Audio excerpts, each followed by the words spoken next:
شبوا والعود الازرق بالمطايب، وصبوا الكيف الاشقر للحبايب، ورحبوا بالضيوف وبالقرايب. مرحبا عند تركي الكريمة.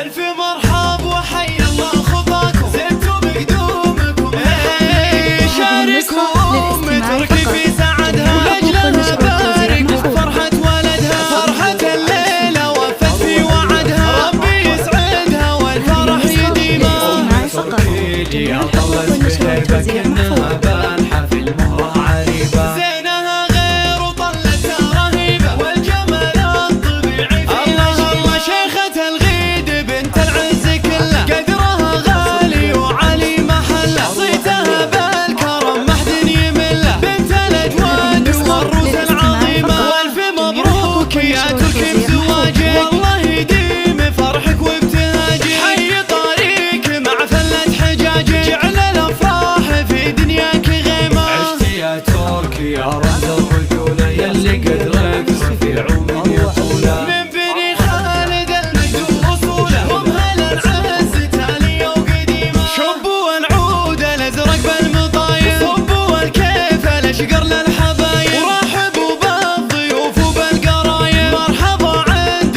تركي الكريمة، هذه العريس ومن وراكم قد تهدي وترحب في لفاكم. ألف مرحب وحي الله خطاكم، زدتوا بقدومكم شاركهم تركي في سعدها، ولأجلها بارك فرحة ولدها، فرحة الليلة وفت في وعدها، ربي يسعدها والفرح يديمها.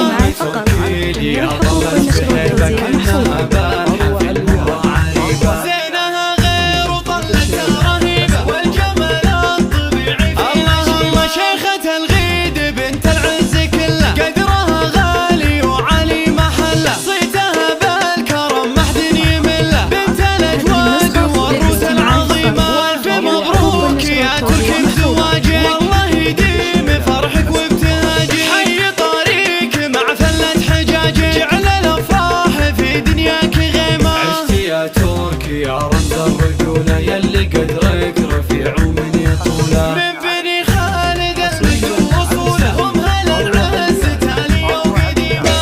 لتنفيذ الشيلات حسب الطلب